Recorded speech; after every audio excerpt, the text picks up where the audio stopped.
అందరికీ నమస్తే మాస్టర్స్. మనందరి గురువు గారైన బ్రహ్మశ్రీ పితామహ పత్రిజీ గారికి, వంశీకిరణ్ మాస్టర్ గారికి, ప్రవీణ మేడం గారికి ఆత్మ ప్రణామాల్ని, కృతజ్ఞతల్ని తెలియజేసుకుందాం. దివ్య మనోప్రకాశం బుక్ రచయిత అయిన టార్కం శరాడారియన్ గురువు గారికి కూడా ఆత్మ ప్రణామాల్ని తెలియజేసుకుందాం మాస్టర్స్. ఈరోజు అధ్యాయం 1 స్టార్ట్ చేస్తున్నాను మాస్టర్స్. అభిప్రాయాలు, వాటి శక్తి. అభిప్రాయాలు మనోతలానికి మూలనిధి. అభిప్రాయాన్ని దళాల వారీగా, పొరల వారీగా వికసింపచేస్తూ అనేక పరిమాణాల ఆభరణాలను కనుగొంటూ పరిస్థితులకు అనుగుణంగా వాటిని ఆలోచన రూపాలుగా, విజయాలుగా, స్వచ్ఛతగా, మనోకిరణంగా అనువదించేది మనోశరీరమే. ఓకే, అభిప్రాయాలని ఇంత ప్రాసెస్ ద్వారా మార్చేది మనోశరీరం. మరలా చదువుది. Okay madam. అభిప్రాయాలు మనోతలానికి మూలనిధి. అభిప్రాయాన్ని దళాల వారీగా, పొరల వారీగా వికసింపచేస్తూ అనేక పరిణామాల ఆభరణాలను కనుగొంటూ పరిస్థితులకు అనుగుణంగా వాటిని ఆలోచన రూపాలుగా, విజయాలుగా, స్వచ్ఛతగా, మనోకిరణంగా అనువదించేది మనోశరీరమే. ఒక్కొక్క వర్డ్ చదువు. Okay madam. అభిప్రాయాలు మనోతలానికి మూలనిధి. అభిప్రాయాలు అనేవి మనోతలానికి మూలనిధి. అంటే దాంట్లో ఉంచుతాం ఎక్కువ మనోతలంలో ఈ అభిప్రాయాలన్నింటినీ స్టోర్ ఒక రకంగా. అభిప్రాయాన్ని దళాల వారీగా, పొరల వారీగా వికసింపచేస్తూ. ఒక్క నిమిషం. దళాల వారీగా, పొరల వారీగా వికసింపచేస్తూ ఆ అభిప్రాయాలని మన మనోతలంలో వికసింపచేస్తూ అనేక పరిమాణాల ఆభరణాలను కనుగొంటూ. అంటే పరిమాణాల ఆభరణాలు అంటే వాటి నుంచి కావలసిన వాటిని తీసుకుంటూ, ముఖ్యమైన వాటిని పరిస్థితులకు అనుగుణంగా వాటిని ఆలోచన రూపాలుగా, విజయాలుగా, స్వచ్ఛతగా, మనోకిరణంగా అనువదించేది మనోశరీరమే. ఒక్కొక్క వాడు చెప్పమ్మా. పరిస్థితులకు అనుగుణంగా వాటిని, అంటే అభిప్రాయాలని ఆభరణాలుగా తయారు చేసేది మనోశరీరం. అంటే ముఖ్యమైన వాటిగా తయారు చేసేది. వాటిని ఎలాగా అభిప్రాయాలని చుట్టూ ఉన్న పరిస్థితులకు తగ్గట్టుగా, పరిస్థితులకు అనుగుణంగా వాటిని ఆలోచన రూపాలుగా. అంటే ఎప్పుడైతే ఆ అభిప్రాయాలను చుట్టూ ఉన్న పరిస్థితులకు తగ్గట్టుగా ఆలోచిస్తూ, ఆలోచనలుగా మారుస్తూ, విజయాలుగా, విజయాలుగా, స్వచ్ఛతగా, మనోకిరణంగా అనువదించేది మనోశరీరమే. మనోశరీరం చేస్తున్న పని ఏంటి అంటే మన లోపల ఉన్న అభిప్రాయాలను మనోశరీరంలో ఉంచుతాం. ఆ మనోశరీరంలో ఉంచినప్పుడు వాటిని మంచివిగా మార్చగలిగేటట్టుగా, అంటే అవన్నీ మనకు ఉపయోగపడే విధంగా మారుస్తుంది అన్నమాట అభిప్రాయాలని. ఆ అభిప్రాయాలని ఎలా మారుస్తుంది? చుట్టూ ఉన్న పరిస్థితులను బట్టి ఆ అభిప్రాయాలని మార్చి వాటిని ఆలోచనలుగా మార్చి వాటిని భౌతికంలో జరిగేటట్టుగా చేస్తుంది మనోశరీరం. మనోశరీరం ఏ పని చేస్తుందో దాని గురించి చెప్తున్నారు అక్కడ. ఒక అభిప్రాయం మనస్సులో అనేక సంవత్సరాలు లేదా అనేక జన్మల పాటు విత్తనం వలె నిద్రిస్తూ ఉంటుంది. అంటే మనోశరీరంలో మనం అంటే ఎంతగా ఎన్ని సంవత్సరాల పాటైనా స్టోర్ చేసి ఒక విత్తనంలాగా తయారు చేసేస్తుంది. అంటే బయట జరుగుతున్న ఒక పని జరిగింది బయట, ఆ పని మనము కొన్ని అవర్స్ లోపల మర్చిపోతే ఓకే, కొన్ని అవర్స్ లోపలగా మర్చిపోకపోయాము అనుకోండి, అది మన మనోతలంలోకి వెళ్ళిపోతుంది. ఆ మనోశరీరంలో నెలలు, సంవత్సరాల పాటు నిలబడిపోయి బీజాలుగా మారిపోతాయి. ఆ బీజాలుగా మారేవి మంచివి అవ్వచ్చు, సరి అయినవి అవ్వచ్చు, సరి కానివి అవ్వచ్చు, ఏవైనా అవ్వచ్చు. కానీ మనో శరీరంలో ఇలా స్టోర్ చేస్తారు అని చెప్పి చెప్తున్నారు. మళ్ళీ చదువుతాను మేడం ఆ లైన్. ఒక అభిప్రాయం మనస్సులో అనేక సంవత్సరాలు లేదా అనేక జన్మల పాటు విత్తనం వలె నిద్రిస్తూ ఉంటుంది. ఎన్నో సంవత్సరాలు, జన్మలు కూడా విత్తనాల వలె నిద్రిస్తూ ఉంటుంది. అందుకే కదా మన మనస్సులో అప్పుడప్పుడు మనకు ద్వేషము, క్రోధము ఇవన్నీ ఎందుకు కనిపిస్తున్నాయి? ఆ జీవాత్మలో ఎందుకు కనిపిస్తున్నాయి? ఎన్నో జన్మల నుంచి స్టోర్ చేసే ఉన్నాం, ఇంకా వాటిని మార్చలేదు. కొన్ని మారుస్తుంటాం, కొన్ని మార్చము, అలాగే ఉంటాయి. మరొక మనస్సులో జ్వాలలను సృష్టిస్తుంది. అంటే ఈ జన్మలో మన మనో శరీరంలో ఏదైతే స్టోర్ చేసామో మళ్ళీ నెక్స్ట్ జన్మకు కూడా అవి ట్రాన్స్ఫర్ అవుతూనే ఉంటాయి. ఇంకొక మనస్సులో అది పరిమాణాల చర్యలను, కార్యక్రమాలను ఉత్పత్తి చేస్తుంది. ఇంకొక మనస్సులో అది బహు పరిమాణాల చర్యలను, కార్యక్రమాలను ఉత్పత్తి చేస్తుంది. అంటే ఇప్పుడు ఈ బీజాలుగా నాటేసాము, నాటేసిన వెంటనే మరో మనో శరీరం అదే అదే ఏం చేస్తుంది? దాని యొక్క చర్యల్ని తయారు చేస్తూ ఉంటది. ఇప్పుడు నన్ను ఎవరో వచ్చి తిట్టారు. తిట్టినప్పుడు నా లోపల వాళ్ళ మీద ఒక అభిప్రాయం ఏర్పడిపోయింది. ఆ అభిప్రాయాన్ని నేను సరి అయినదిగా తీసుకుంటే ఓకే, సరిది కానిదిగా తీసుకున్నప్పుడు అది నెలలు, సంవత్సరాలు, జన్మల పాటు మిగిలిపోయింది లోపల. ఆ మిగిలిపోయి బీజాలుగా ఉన్నాయి కాబట్టి వాటి నుంచి వచ్చే చర్యలు ఎలాంటివి వస్తాయి? వాడు నన్ను తిట్టాడు కాబట్టి నేను నెక్స్ట్ చంపాలంతే, ప్రతీకారం అని ఆ చర్యలు, దాని నుంచి వచ్చే చర్యలన్నీ మనో శరీరంలోనే ఉండిపోయి ఉంటాయి. అంటే బీజాలు మనమే నాటేస్తున్నాం, వాటి యొక్క చర్యల్ని కూడా మనో శరీరాల్లో రెండవ భాగంలో ఉంచుతారు అని చెప్పి చెప్తున్నారు ఆయన. మరి చూడండి, మనో శరీరంలో జన్మలుగా ఉండిపోతాయి అని చెప్తున్నారు. మరి మనం ఎప్పటికప్పుడు కట్ చేయాల్సిందే కదా. కట్ చేయకపోతే మన పరిస్థితి ఎలా ఉంటుంది? చాలా ఘోరంగా ఉంటుంది. అది కొన్నిసార్లు మనం దానికి ఎరువు వేసి తగినంత శక్తినిచ్చి పోషణం చేసుకొని అనువదించే వరకు మన మనోవలయంలో నిలిచి ఉంటుంది. దానికి కావాల్సిన ఎరువు మొత్తం వేసి పోషణ ఇచ్చాక అదేంది, పెద్ద చెట్టే మానే కూర్చొని ఉంది లోపల. కొన్నిసార్లు అంటే ఎగ్జాంపుల్, నిన్నే మనం ఒక అమ్మాయి గురించి చెప్పుకున్నాం. హస్బెండ్ సూసైడ్ చేసుకున్నాడు, చనిపోయాడు, వాళ్ళ మామగారు ఇలాగా ఉన్నారు అని. ఆ అమ్మాయి కలలో వాళ్ళ మామగారు కనిపించినప్పుడు కోపం వస్తుంది అమ్మాయికి. అంటే ఏంటి, నాకు అన్యాయం చేశారు అన్న కోణంలో మాట్లాడుతూ ఉంది అమ్మాయి. భౌతికంలో చూస్తే అక్కడ అన్యాయం ఏమీ చేయలే ఆయన, కానీ తన అభిప్రాయంతో ఆయన మీద అన్యాయం చేశాడు అని తన కలలో తను చూసుకుంటుంది.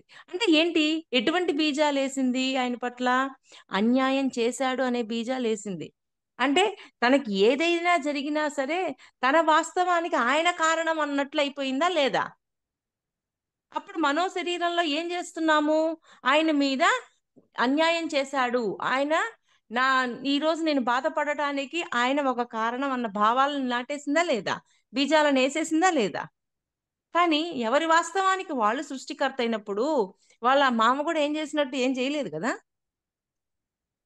ఎవరి వాస్తవానికి వాళ్ళే సృష్టికర్త అనుకున్నప్పుడు భౌతికంలో ఉన్న విషయాన్ని, సమస్యని భౌతికంలోనే క్లియర్ చేసేసి దాన్ని పక్కన పెట్టేస్తాం, లోపల మనో శరీరం దాకా తీసుకెళ్ళాం. అంటే సరి అయిన అభిప్రాయాలు ఉంటే ఓకే, సరికాని అభిప్రాయాలు మన మనో శరీరం దాకా తీసుకెళ్ళాం. ఎప్పుడైతే సరికాని అభిప్రాయాలు మన మనో శరీరం దాకా తీసుకెళ్ళామో, నేను ఒకే మాట అన్నాను, నీ నీ మామ అన్యాయం చేశారని నువ్వు కల్లా అంటున్నావు. ఇలాగే అనుకుంటూ అనుకుంటూ అనుకుంటూ సంవత్సరాల పాటు ఈ జన్మంతా అనుకుంటూ ఉండి నెక్స్ట్ జన్మలో ఆయన్ని తీసుకొచ్చుకుంటావు. ఏ కొడుకు రూపంలో తెచ్చుకుంటావో, భర్త రూపంలో తెచ్చుకుంటావో, ఏదైనా తెచ్చుకోవచ్చు, ఏదైనా జరగచ్చు. మరి ఎంత జాగ్రత్తగా ఉండాలా లోపల స్టోర్ చేసేటప్పుడు, అది. కొన్నిసార్లు ఒక అభిప్రాయం తనలోని ఒక అంశాన్ని మాత్రమే వాస్తవీకరించడానికి అనుమతిస్తూ మిగిలిన అంశాలు తగిన సమయం వచ్చే వరకు చీకటిలో ఉంచబడతాయి. కొంచెం మళ్ళీ చదువుతాను. కొంచెం కొంచెం సార్.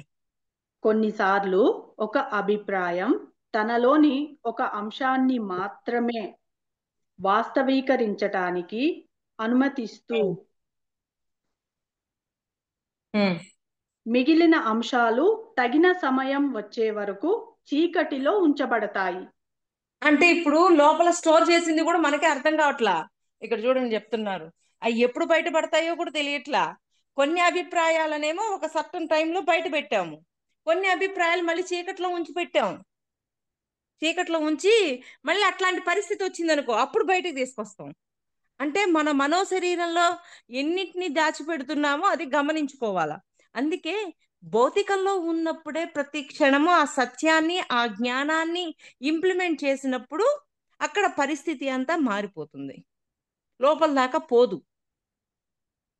ఇప్పుడు వాళ్ళ మామగారు అన్యాయం చేశారన్న భావన లేకుండా భౌతికంగా నా వాస్తవానికి నేనే కదా సృష్టికర్తని అని కర్మ లెక్కలన్నీ చూసుకుంది కదా, క్షమాపణ చెప్పుకుంటుంది కదా. కానీ వాళ్ళ మామగారు కారణం అన్న భావము తన జీవాత్మలో ఏంటి, నా వాస్తవానికి నేనే సృష్టికర్తను అన్న జ్ఞానం లేదు. ఎప్పుడైతే జీవాత్మలో కూడా ఆ జ్ఞానం వస్తుందో అప్పుడు పరిస్థితిని అర్థం చేసుకొని జ్ఞానంగా మార్చగలిగే శక్తి జీవాత్మలో కూడా వస్తుంది. భౌతికంలో ఎలా మారుస్తున్నామో మన జీవాత్మలో కూడా అదే మార్చాల. పర్సన్ నాట్ ఇంపార్టెంట్, పరిస్థితే ఇంపార్టెంట్. అంటే ఆ సిచ్యువేషను ఈరోజు నాకు కాకపోతే ఇంకొకరికి రావచ్చు, ఇంకొకరి కాదు ఇంకొకరి సమస్య నాకు కూడా రావచ్చు రేపు. కానీ ఈ సమస్యని నేను ఎలా జ్ఞానంగా మార్చుకోవాలి, ఈ సమస్య నుంచి నేనేం నేర్చుకోవాలి అన్న కోణం ఒక్కటే చూస్తూ ఉన్నప్పుడు మన మనోశరీరం దాకా దాన్ని తీసుకుపోయి స్టోర్ చెయ్యం. భౌతికాన్ని భౌతికంలో జ్ఞానంగా మార్చి దాన్ని పక్కన పెట్టగలిగే శక్తి పెంచుకోవాలా. సరే మనకు తెలియదు, అప్పుడప్పుడు సిచ్యువేషన్ని బట్టి కొన్ని బయటకు వస్తున్నాయి, కొన్ని చీకట్లో ఇంకా ఉంచాం స్టోర్లో. అంటే మన మనోశరీరంలో ఎన్ని స్టోర్ చేస్తున్నామో ఎంత జాగ్రత్తగా ఉండాలో, మనకి ఎంత ఎరుకు ఉండాలో గమనించుకోవాలా. కొన్నిసార్లు ఒక వ్యక్తికి అనేక జన్మల పాటు ఆ అభిప్రాయం పోషణ మూలంగా మారుతుంది. పోషణ అవుతుంది కదా అది ఆ అభిప్రాయం. అందుకే ఎవరి మీద అభిప్రాయాలు పెట్టకూడదు, అభిప్రాయాలు లోపల ఫిక్స్ చేసుకోకూడదు. వీడు ఇట్లాంటోడు అనే అభిప్రాయం పెట్టకూడదు. ఎందుకంటే ఆ క్షణానికి అది వాళ్ళు నేర్చుకోలేదు కాబట్టి, నేర్చుకోవడానికి ఇంకొంత టైం కావాలి కాబట్టి నేర్చుకుంటారు, అయిపోతుంది అన్న భావనతో ఎప్పుడైతే ఉంటామో మళ్ళీ ఎప్పటికప్పుడు కొత్తగా ఎదుటివాడిని మనం అంగీకరించగలుగుతూ ఉంటామో అప్పుడు మాట్లాడగలుగుతాం. అది. కొన్నిసార్లు ఒక వ్యక్తికి అనేక జన్మల పాటు ఆ అభిప్రాయం పోషణ మూలంగా మారుతుంది. మనం కొన్ని అభి జన్మల పాటు మళ్ళీ చూడండి. మనం అభివృద్ధి చెంది వికసించే కొద్దీ మనం ఆ అభిప్రాయపు లేదా అభిప్రాయాల అవినాశమైన ప్రకృతిని అవగాహన చేసుకోగలం.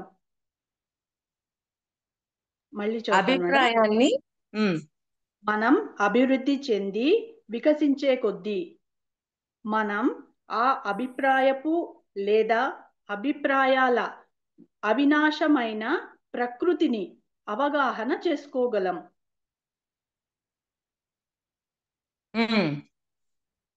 అభిప్రాయాలు ఉన్నత తలాల నుంచి వచ్చే బహు పరిమాణాల బహుమతులు. అభిప్రాయాలు ఉన్నత తలాల నుంచి వచ్చే బహు పరిమాణాల బహుమతులు.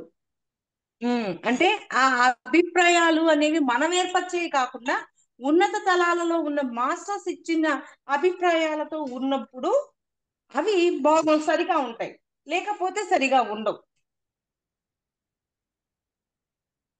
వాటి ఉద్దేశం వాటి వాస్తవీకరణ ద్వారా మన సంస్కృతిని మరి నాగరికతను ముందుకు నడపటం. ఉమ్, వాటి ఉద్దేశం వాటి వాస్తవీకరణ ద్వారా మన సంస్కృతిని మరి నాగరికతను ముందుకు నడపటం. ఒక అంటే వాటి శక్తి ఉద్దేశం అంతా ఏంటి అంటే ఏంటి, వీటి ద్వారా మనం ముందుకు నడవటం. నాగరికతనైతే ఏంటి, దేన్నైతేనేంటి, వాటిని ముందుకు నడిపించడం కోసమే ఈ అభిప్రాయాలు పెడుతున్నాం.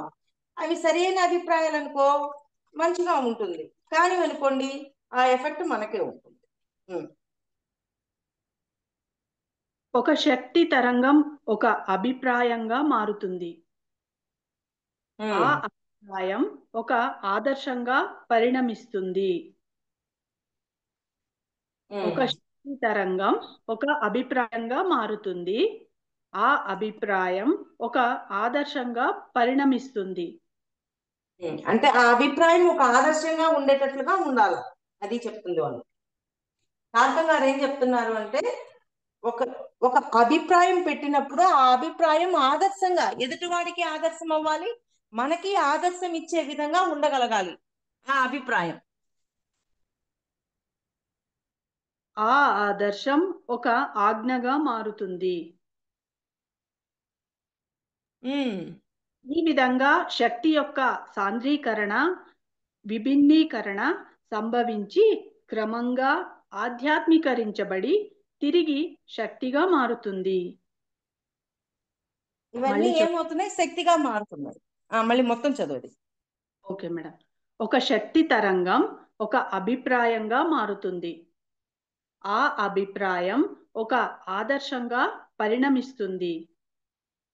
ఆ ఆదర్శం ఒక ఆజ్ఞగా మారుతుంది.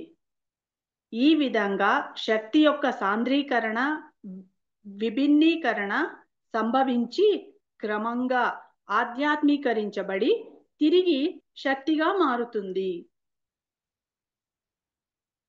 ఒక శక్తి తరంగం అభిప్రాయంగా మారుతుంది, అభిప్రాయం ఆదర్శంగా మారుతుంది, ఆదర్శం ఆజ్ఞగా మారుతుంది. ఆజ్ఞగా మారుతుంది, మళ్ళీ ఆజ్ఞ. ఈ విధంగా శక్తి యొక్క సాంద్రీకరణ విభిన్నీకరణ సంభవించి క్రమంగా ఆధ్యాత్మీకరించబడి తిరిగి శక్తిగా మారుతుంది. అంటే ఆధ్యాత్మీకరించి తిరిగి శక్తిగా మారుతుంది. ఈ మధ్యలో ఈ లింక్ అంతా కరెక్ట్ గా చేసామే అనుకోండి, ఆ అభిప్రాయం సరిగా ఉన్నదే అనుకోండి, అప్పుడు అది మనకి శక్తిగానే మారుతుంది. ఆ అభిప్రాయం సరిగా లేదే అనుకోండి, అది తిరిగి శక్తిగా మారలేదు. అంటే అభిప్రాయాన్ని కూడా ఒక శక్తితో పోల్చి మనకి అర్థం అవ్వడం కోసం తారకం గారు ఈ ఈ లైన్ ఇచ్చారు. నేను ఎదుటవారి గురించి దివ్యత్వాన్ని మాత్రమే చూసాం మనం. ఎదుటవారిలో దివ్యత్వాన్ని నాకు కొంత శక్తి ఉంది, ఆ శక్తిని ఉపయోగించి ఎదుటవారిలో దివ్యత్వాన్ని చూసి వాళ్ళ మీద ఒక అభిప్రాయాన్ని ఏర్పరచుకున్నాను. ఆ అభిప్రాయం ఏర్పరచుకున్నాక వాళ్ళలో ఉన్న దివ్యత్వం చూసినప్పుడు ఆ దివ్యత్వంలో నేను ఉండాలి అని అది నేను ఆదర్శంగా తీసుకున్నాను. ఓకే, శక్తి అభిప్రాయం, అభిప్రాయం ఆదర్శం, ఆదర్శం కాస్త ఇంకోటేంది, ఆజ్ఞగా మారుతుంది. ఆజ్ఞ. ఏం ఆజ్ఞగా అవుతుంది, నా మనోశరీరంలో ఒక ఆజ్ఞగా తయారవుతుంది. నీలో కూడా ఈ దివ్యత్వాన్ని నిలుపుకో అని ఒక ఆజ్ఞగా మారింది. ఎప్పుడైతే ఆజ్ఞగా మారిందో అది మనకి శక్తినిస్తుంది. పాయింట్ అర్థమవుతుందా మాస్టర్స్? నాలో కొంత శక్తి ఉంది, ఎదుటవాడిలో దివ్యత్వాన్ని చూడగానే అభిప్రాయం ఏర్పడింది. నేను ఇలాంటి దివ్యత్వాన్ని చూడడం అనేది నాకు నేర్చుకున్నాను, ఆ అభిప్రాయం ఉంది. ఆ అభిప్రాయాన్ని ఆదర్శంగా, అంటే నేను కూడా ఇలాగే ఉండాలని ఒక ఆదర్శంగా తీసుకుని ఒక ఆజ్ఞగా మార్చుకున్నాను నా లోపల. ఎప్పుడైతే ఆజ్ఞగా మార్చుకున్నానో అటువంటి పరిస్థితులు వచ్చినప్పుడు నా మనస్సు ఏం చేస్తుంది, ఆ ఆజ్ఞ ఇస్తుంది. ఏయ్, నువ్వు వాళ్ళలో ఆ దివ్యత్వాన్ని చూసావు కదా, ఆ దివ్యత్వంలోనే నువ్వు ఉండు అని నాకు ఆజ్ఞ ఇస్తుంది అనమాట. ఆజ్ఞ ఇవ్వడం ద్వారా నేను ఆ దివ్యత్వాన్ని పొందటం ద్వారా ఏమవుతుంది, నాకు శక్తి మళ్ళీ వస్తుందా లేదా తిరిగి. అదే నాలో ఉన్న శక్తిని ఎదుటివాడిలో ఉన్న లోపాలను చూడడంలో అభిప్రాయం ఏర్పరిచాను. అభిప్రాయాన్ని ఏర్పరిచి ఏం చేశాను, దాన్ని ఆదర్శంగా తీసుకున్నాను. ఆదర్శంగా తీసుకుని ఆజ్ఞగా మార్చాను. మార్చినప్పుడు ఆ లోపాలను మళ్ళీ నేను ఆచరించడం ద్వారా నాలో ఉన్న శక్తిని నేను కోల్పోతానా లేదా? పాయింట్ బాగా అర్థం చేసుకోండి మాస్టర్స్. ఆయన చాలా క్లారిటీగా ఇచ్చారు. రెండు రెండు వేసు ఆ, సరి అయినవి తీసుకున్నప్పుడు వే శక్తినిస్తుంది, సరికానివి తీసుకున్నప్పుడు వే శక్తిని కోల్పోయేటట్టు చేస్తుంది. ఆజ్ఞ అయిపోయింది, ఆజ్ఞతోటి నేను దివ్యత్వాన్ని నేను ప్రదర్శిస్తూ ఉన్నాను. దివ్యత్వాన్ని ఎప్పుడైతే ప్రదర్శిస్తున్నానో అప్పుడు నాలో శక్తి వస్తుంది. సరికానివి ఆజ్ఞనియ్యి, అప్పుడు ఏమైంది, దివ్యత్వాన్ని కోల్పోతున్నాను. అప్పుడు మరలా ఆ శక్తిని కోల్పోతాను. అంటే శక్తిని నిలుపుకోవడానికి మనమే కారణం, శక్తిని కోల్పోవడానికి ఎవరు కారణం? మనమే కారణం. ఎంత ప్రాసెస్ ఉందో చూడండి. ఊరికే శక్తిని కోల్పోవడానికి కారణం, శక్తిని నిలుపుకోవడానికి కారణం అంటే శక్తిని ఎలా కోల్పోతున్నాం, శక్తిని ఎలా నిలుపుకుంటున్నాం అనే ఒక క్లారిటీ వచ్చిందా లేదా ఇక్కడ? అది. 7 కిరణాలకు సంబంధించి 7 రకాల అభిప్రాయాలు ఉన్నాయి. తమ గత ఏకాగ్రత, ధ్యాన, యోచన మరి స్వచ్ఛత చర్యల వలన తీవ్ర స్పందన, అయస్కాంత మానసాలు కలిగిన వారికి అవి ఎంతో ముఖ్యమైనవి. మళ్ళీ చదువుతాను మేడం. 7 కిరణాలకు సంబంధించి 7 రకాల అభిప్రాయాలు ఉన్నాయి. తమ గత ఏకాగ్రత, ధ్యాన, యోచన మరి స్వచ్ఛత చర్యల వలన తీవ్ర స్పందన, అయస్కాంత మానసాలు కలిగిన వారికి అవి ఎంతో ముఖ్యమైనవి. ఇక్కడ 7 ఏంటమ్మా చెప్పింది? 7 కిరణాలకు సంబంధించి 7 రకాల అభిప్రాయాలు ఉన్నాయి అంటున్నారు మేడం. ఒక కింద ఏమన్నా ఒక్కొక్క అభిప్రాయం గురించి ఏమన్నా ఎక్స్ప్లెయిన్ చేశారా? లేదు మేడం. తమ గత ఏకాగ్రత మేడం 7 కిరణాలకు సంబంధించి 7 రకాల అభిప్రాయాలు ఉన్నాయి. తమ గత ఏకాగ్రత, ధ్యాన, యోచన మరి స్వచ్ఛత చర్యల వలన తీవ్ర స్పందన, అయస్కాంత మానసాలు కలిగిన వారికి అవి ఎంతో ముఖ్యమైనవి అంటున్నారు. సారీ, మళ్ళీ చదువురా. Okay madam. 7 కిరణాలకు సంబంధించి 7 రకాల అభిప్రాయాలు ఉన్నాయి. తమ గత ఏకాగ్రత, ధ్యాన, యోచన మరి స్వచ్ఛత చర్యల వలన తీవ్ర స్పందన, అయస్కాంత మానసాలు కలిగిన వారికి అవి ఎంతో ముఖ్యమైనవి. ధ్యానము, యోచన, ఏకాగ్రత మరి స్వచ్ఛత చర్యల వలన. అంటే మనము గతాందైనా అవ్వచ్చు, ఏదైనా అవ్వచ్చు, దానిని ధ్యానం ద్వారా, యోచన ద్వారా, వీటన్నిటి ద్వారా ఎలా మార్చుకుంటున్నాము అనే దాని మీద ఆధారపడి ఉంటుంది. మళ్ళీ చదువురా. Okay madam. 7 కిరణాలకు సంబంధించి 7 రకాల అభిప్రాయాలు ఉన్నాయి. తమ గత ఏకాగ్రత, ధ్యాన, యోచన మరి స్వచ్ఛత చర్యల వలన తీవ్ర స్పందన, అయస్కాంత మానసాలు కలిగిన వారికి అవి ఎంతో ముఖ్యమైనవి. ఈ 7 అభిప్రాయాలు గతం యొక్క ఏకాగ్రత, ధ్యానము, సాధన, యోచన మరలా అయస్కాంతం యొక్క అంటే వీటన్నిటి ద్వారా సరి అయినవిగానే మళ్ళీ మనకి అందించబడతాయి అని చెప్తున్నారు ఈ 7 రకాల అభిప్రాయాలు. వీటి వల్ల మాత్రమే సరిగా అందించబడతాయి. ఇవి లేవనుకోండి, ఇప్పుడు 7 రకాల అభిప్రాయాలు, ఈ ఏకాగ్రత లేదు, ధ్యానం లేదు, యోచన లేదు, అయస్కాంతీకరణ లేదు, ఇవన్నీ ఏమీ లేనప్పుడు మనకి అవుట్పుట్ సరిగా ఉండదు. కానీ ఇవన్నీ ఉన్నప్పుడు ఈ 7 కిరణాల యొక్క అభిప్రాయాలు సరిగా ఉంటాయి అని చెప్తున్నారు. చదువు. నిమ్న మనోస్థాయి మూఢనమ్మకాలు, కల్పనలు, మూర్ఖ సిద్ధాంతాలు, సందిగ్ధం, ఉద్వేగత, కాలుష్యం, వేర్పాటువాదం వంటి వాటితో నిండి ఉన్న వారి మనస్సులో అభిప్రాయాలు నిలిచి ఉండి విచ్ఛిన్నమై శిథిలమవుతాయి. అది ఇప్పుడు అర్థమైందా? ఇప్పుడు ఈ పాయింట్ తోటి ఇంకో క్లారిటీ వస్తుంది. మళ్ళీ చదువు ఆ పాయింట్.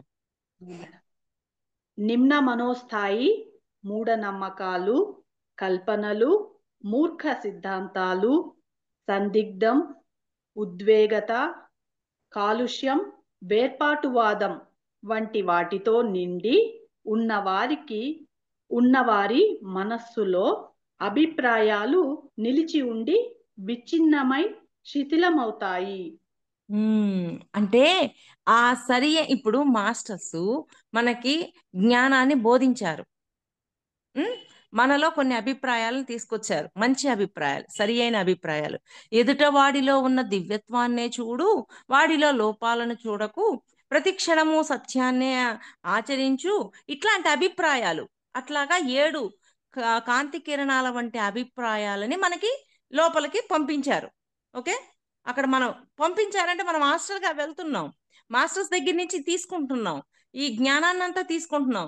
మళ్ళీ ఇక్కడ వచ్చాక మనోశరీరంలోకి వచ్చాక ఏం చేస్తున్నాం?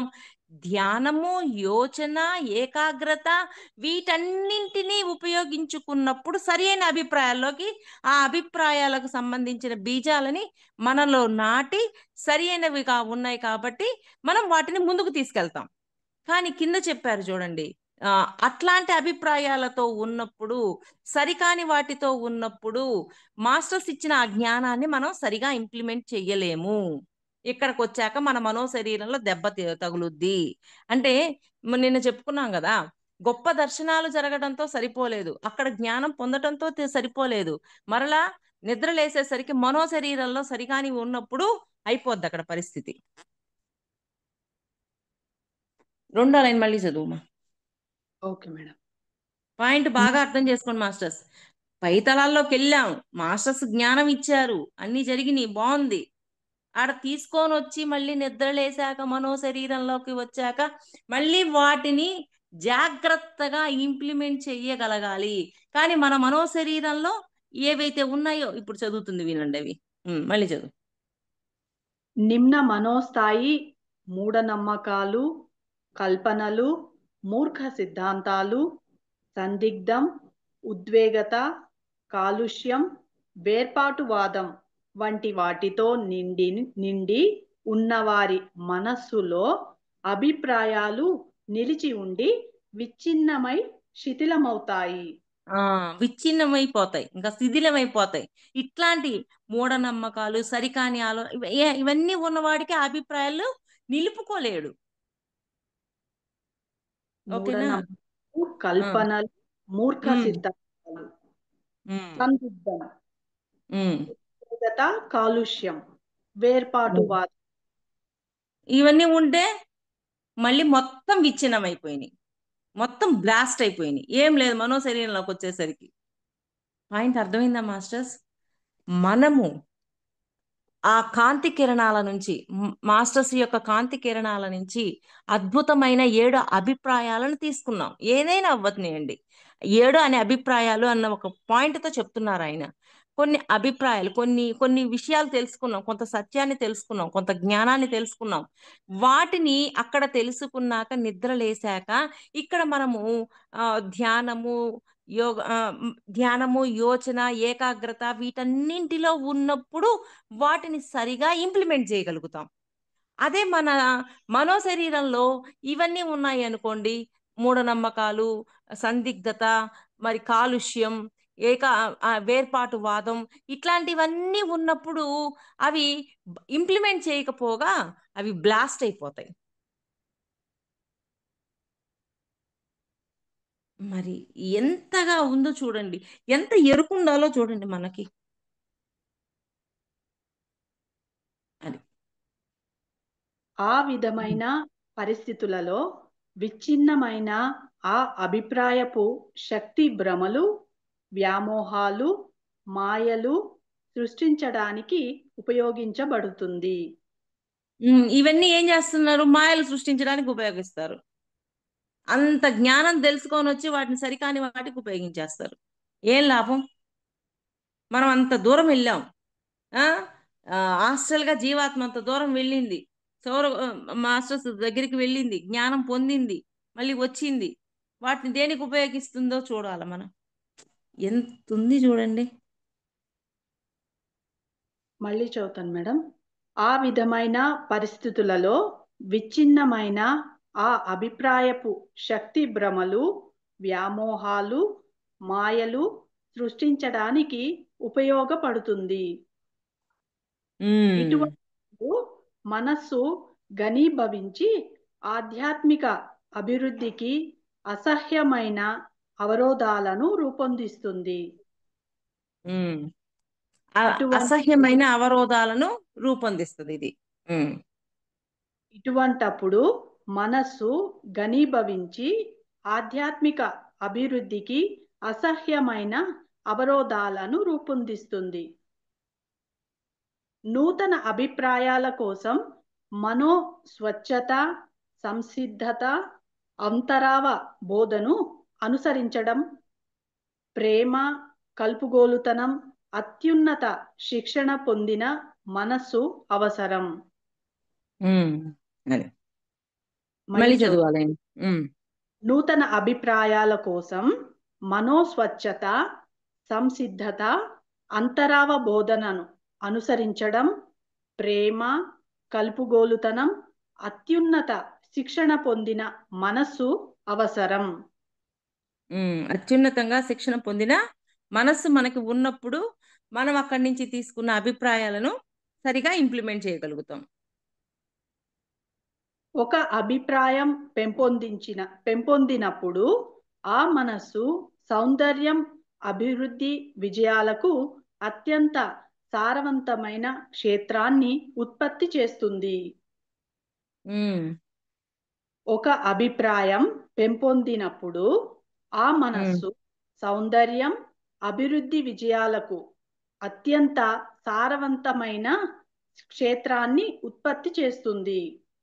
అంటే అక్కడి నుంచి తీసుకున్న వాటిని సరిగా ఇంప్లిమెంట్ చేసినప్పుడు మంచిగా ఉంటుంది అని.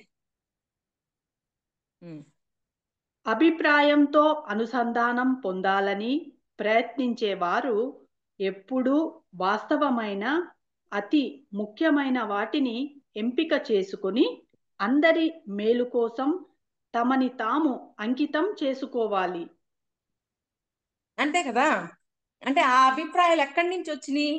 పైన మాస్టర్స్ యొక్క కాంతి కిరణాల నుంచి వచ్చాయి కాబట్టి అవి సరిగా ఉండే విధంగా, అందరికీ హెల్ప్ చేసే విధంగా మనం ప్రవర్తిస్తూ ఉంటాం. అదే మళ్ళీ చదువుతాను మేడం. అభిప్రాయంతో అనుసంధానం పొందాలని ప్రయత్నించేవారు ఎప్పుడూ వాస్తవమైన అతి ముఖ్యమైన వాటిని ఎంపిక చేసుకుని అందరి మేలు కోసం తమని తాము అంకితం చేసుకోవాలి. అంటే వాటిలో వాస్తవమైనవి, అందరికీ ఉపయోగపడేవి కొన్నిటిని సెలెక్ట్ చేసుకుని వాటినే ఆచరించాలి అంటున్నారు. ఒకవేళ మన లోపలే సరికానివి, సరి అయినవి అన్ని మిక్సింగ్ అయిపోయినాయి మన మనస్సులో. ఓకే, మిక్సింగ్ అయిపోయినప్పుడు వాటిలో వాస్తవంగా ఉండాలి, అందరికి మేలు చేసేవి ఉంటాయి చూడండి, ఆ వాటిని మాత్రమే అవుట్పుట్ చేసే విధంగా మనం ఉండగలగాలి. పాయింట్ అర్థమైందా?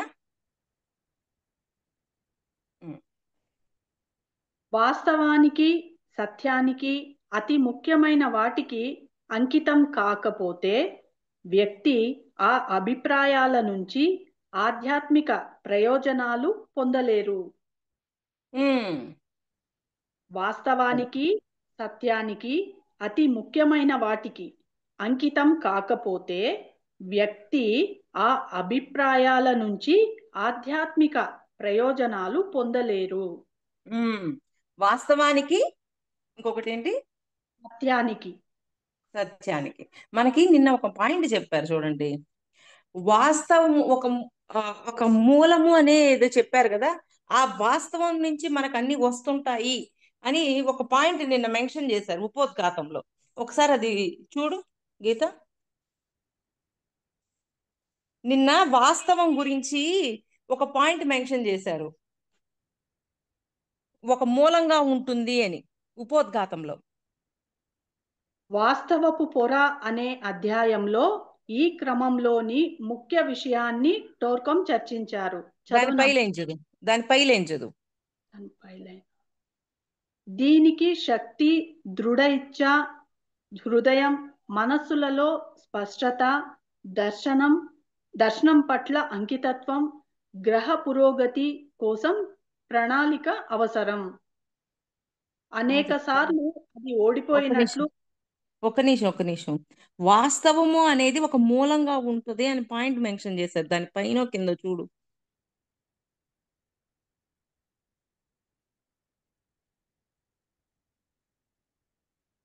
సరే వదిలేసి. ఈ పుస్తకంలో టార్కమ్ స్పష్టమైన ఆలోచన విధానాన్ని నిర్దేశించి భూతలంపై వాస్తవీకరించే విధానపు నియమాలను గురించిన గాఢ అంతర్దృష్టులను అందించారు. ఇదేనా?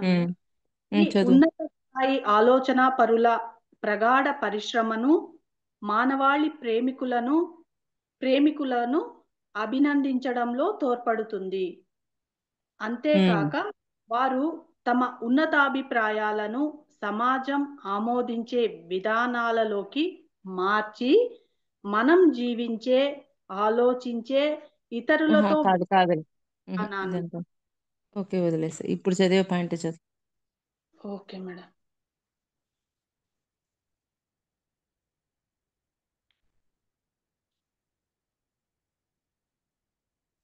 ఒక అభిప్రాయం పెంపొందినప్పుడు ఆ మనస్సు సౌందర్యం, అభివృద్ధి, విజయాలకు అత్యంత సారవంతమైన క్షేత్రాన్ని ఉత్పత్తి చేస్తుంది. అంటే ఒక అభిప్రాయం ఉంది. ఎటువంటి అభిప్రాయాలు? పైనున్న మాస్టర్స్ నుంచి వచ్చే కాంతి కిరణం ద్వారా వచ్చిన అభిప్రాయాలు ఉన్నప్పుడు అంతా చక్కగా దాన్ని ఇక్కడ ఇంప్లిమెంట్ చేసినప్పుడు అంత సారవంతంగానే ఉంటుంది. అభిప్రాయంతో అనుసంధానం పొందాలని ప్రయత్నించేవారు ఎప్పుడూ వాస్తవమైన, అతి ముఖ్యమైన వాటిని ఎంపిక చేసుకుని అందరి మేలు కోసం తమని తాము అంకితం చేసుకోవాలి. అందరి మేలు కోసమే వాళ్ళు పనిచేస్తూ ఉంటారు, తమను తాము అంకితం చేసుకుంటారు ఆ పనిలో. వాస్తవానికి, సత్యానికి, అతి ముఖ్యమైన వాటికి అంకితం కాకపోతే వ్యక్తి ఆ అభిప్రాయాల నుంచి ఆధ్యాత్మిక ప్రయోజనాలు పొందలేరు. అంతే, అంతవరకు చాలు మేడం. 2 లైన్స్ ఉంది, ఈ పారాగ్రాఫ్ అయిపోతుంది. చెప్పు. అందరి మేలు కోసం అంకితం కాకపోతే ఈ కొత్త అభిప్రాయాలు అతనిలో దురాశను, వేర్పాటును పెంపొందించి ఆ మార్గంలో అభివృద్ధి చెందడానికి నిరోధిస్తాయి. అంటే సరిగా నీవు ఉన్నప్పుడు ఆ మార్గంలో అభివృద్ధి చెందకుండా నిరోధిస్తూ ఉంటాయి అవి. ఓకే, అంతేనా? క్లోజ్. అంతే మేడం. ఇంత చక్కటి అవకాశం ఇచ్చిన ప్రవీణ మేడం గారికి, టార్కం గురువు గారికి నా ఆత్మ ప్రణామాల్ని తెలియజేస్తున్నాను మాస్టర్స్. అందరికీ థ్యాంక్ యూ మాస్టర్స్.